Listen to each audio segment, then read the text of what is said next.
Hi, everybody. It's a pleasure to be with you here today. My name's Sova. I'm the Senior Director of Public Policy and Research at the World Food Program USA.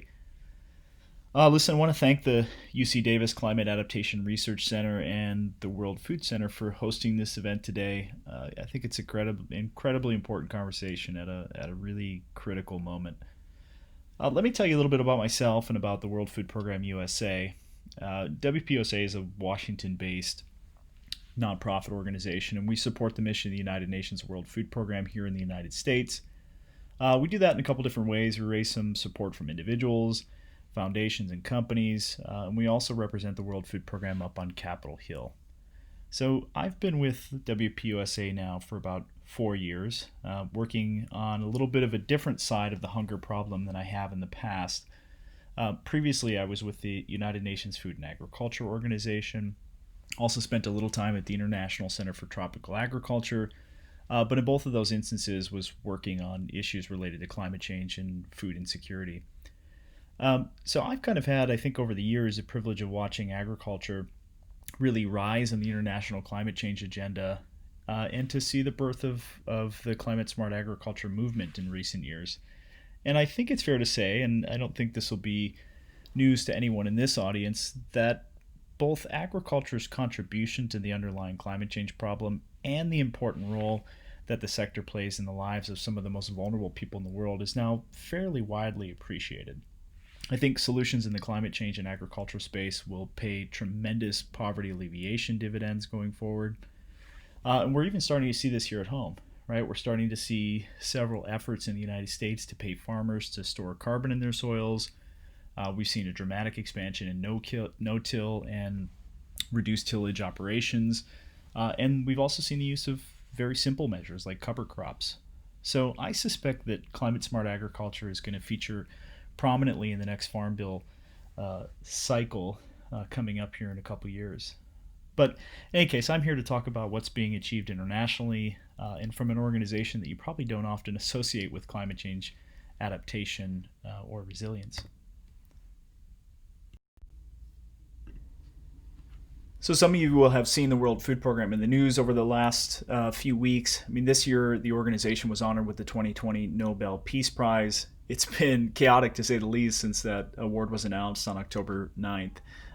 But I think what's obvious here is that the conversation that we're having today about climate resilient food systems has really important implications for social and political stability more broadly. So WP is the largest humanitarian organization in the world. It's an organization that is serving about 15 billion meals every single year. We're reaching about 100 million people in 80 plus different countries around the world. And we're doing that with about an operating budget of about $10 billion. So it's very difficult to overstate the size of this operation. Now, acute hunger, which you're seeing on this graphic, is really WFP's domain, and this is food insecurity that's brought on by some sort of shock event in someone's life, something that disrupts people's access to food. Now, there are people in need. These are folks who are in need of emergency intervention. They don't really know where their next meal is going to come from. And with COVID-19, the World Food Program is estimating that the number of people facing this crisis level of hunger could double by the end of the year, up to 270 million people from 135 million before the pandemic.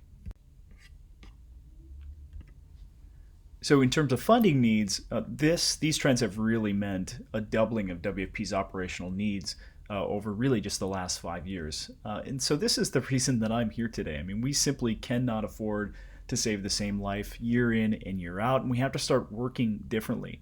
Now, humanitarian emergencies, these aren't sprints anymore. These are protracted marathons.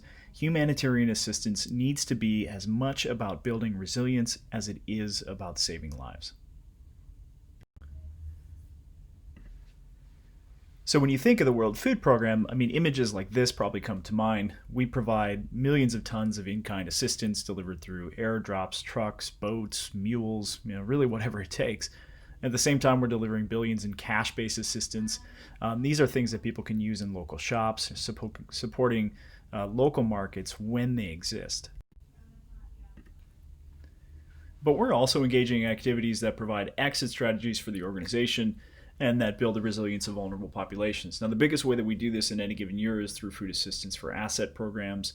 In any given year, WFP is rehabilitating hundreds of thousands of acres of land. We're building miles and miles of feeder roads. We're digging wells, ponds, and reservoirs, all in exchange for in-kind or cash-based food assistance. And these aren't too unlike the programs that we administered here in the United States during the Great Depression, programs of the New Deal era, much like the Civilian Conservation Corps and Works Progress Administration.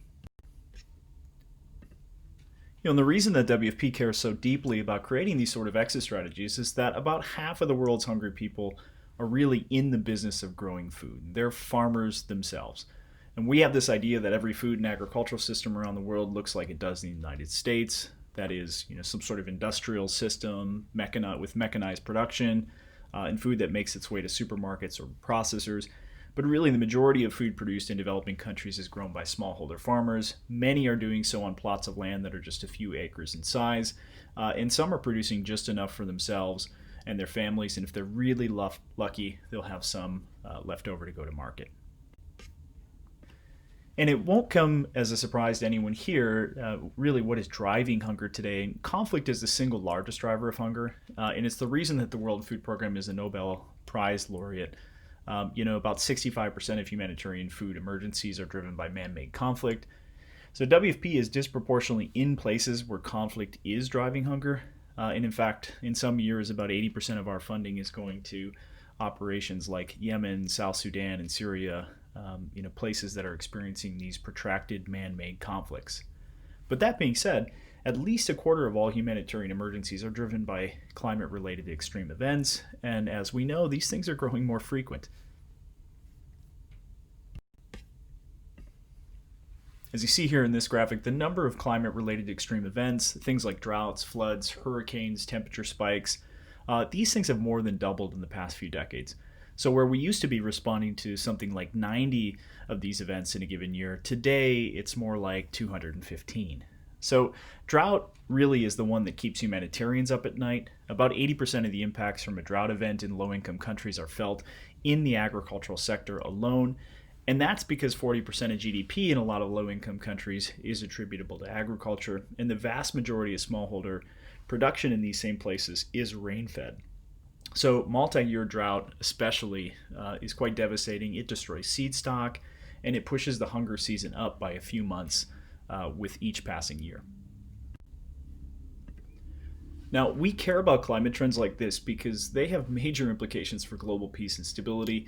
Conflict and climate-driven hunger are not mutually exclusive. We see this in a lot of different places, but especially in the African Sahel. There, the Sahara Desert has expanded by about 20% in the last century. Desertification is happening at the rate of almost a mile a year. And in these places, you're seeing a reduction in grazing lands, which is forcing herding communities into farming communities, resulting in conflict in a lot of places. We see the same in the Lake Chad Basin. The Lake Chad has shrunk by about 90% since the 1960s. This, of course, is a key resource for agricultural livelihoods in the region. And some have even linked the loss of this critical resource to the rise of Boko Haram and the exploitation that they prey on. Now, there are no major conflicts today that are driven by a single cause, and food insecurity isn't the driver of all of this conflict that we're seeing in the region, but very often hunger and food insecurity can be the straw that breaks the camel's back in some of these crises. So how specifically is the World Food Program trying to build climate resilience in food systems where we're working? Well, I'm going to walk you through that, but perhaps what matters most is our ability to take climate-smart agricultural practices and resilience measures to scale. I mean, this is the world's largest humanitarian organization. At any given moment, there's 17,000 staff, 5,000 trucks, about 100 aircraft, and more than a dozen cargo ships moving food around the world associated with the World Food Program. So we can have impact at a scale that most organizations simply can't. And we're trying to use that scale. And what you're seeing here in this image are folks in West Africa who are constructing half moons through food assistance for assets programs. These half moons concentrate what little rains arrive into really small planting basins, and there you can find manure and compost that's concentrated in those places. the people in these regions are planting trees and crops in these basins, and build enough of these things, and you can really transform the desert. So when they're working really well, half moons look a lot more like this.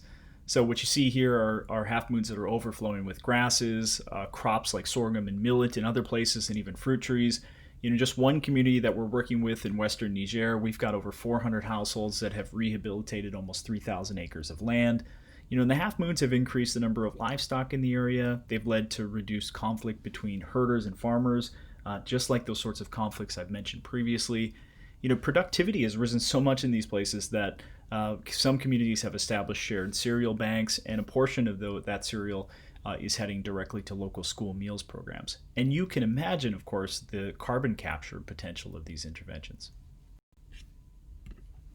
Well, another area where we're working on the climate resilience side of things is on the food loss and waste side of the equation. Nearly a third of all food produced each year is spoiled before it can be consumed. That's equivalent to about $1 trillion in food. But there's a bigger climate impact here as well. If food waste were a country, it would be the third largest producer of carbon dioxide equivalent in the world, after the United States and China, like you see here. And this produces, of course, huge amounts of methane.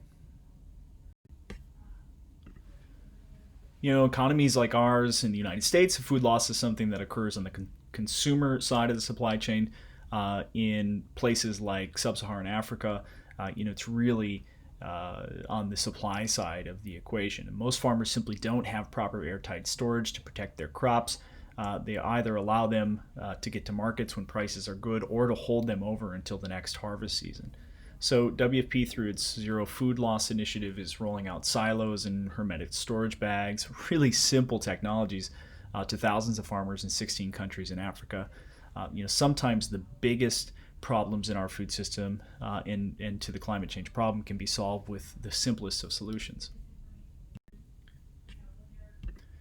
And to close, I want to talk a little bit about some innovative climate financing efforts that WFP is also involved in.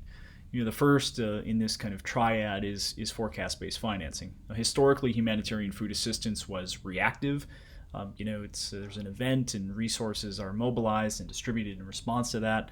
But through forecast-based financing, WFP is using forecasting tools to trigger its own early actions in countries that can be affected by extreme weather events, usually things like droughts, floods, temperature spikes. These actions, sometimes it's the early release of funding or the pre-positioning of food, really serve to minimize losses, and they reduce the cost of humanitarian responses in the aftermath of an extreme weather event. Secondly, WFP is involved in index-based crop insurance. This allows smallholder farmers to receive insurance payouts for lost production and weather-related events like droughts and flooding. Payments in these cases are triggered by rainfall totals, vegetation coverage, and other objective measures, and they're determined through things like satellite imaging, weather stations, or other sources. So hundreds of thousands of households across Africa are benefiting from such microinsurance arrangements with the World Food Program. And in the last 10 years, we've paid out over $2.5 million to farmers in places like Ethiopia, Kenya, Malawi, Senegal, and Zambia. Now, finally, at the country level or regional level, governments are also being supported by the World Food Program to gain access to macro insurance schemes. And this is covering about 1 million people across Africa right now. We do this predominantly through the Africa Risk Capacity Program, ARC, and this is where countries are sharing risk to extreme weather events. Each one's paying premiums to a central pool, and when an event in one country occurs, insurance payments are provided for distribution to affected populations from those centralized and pooled resources. And WFP is supporting this by purchasing so-called replica coverage, and that's just additional coverage through ARC that's designed to provide greater protection to those supported countries. So I'll leave it at that. I hope this gives you a sense of why an organization like the World Food Program is investing so heavily in climate resilience. We and the donor community that support the World Food Program really can't afford business as usual. Looking forward to some of your questions on this.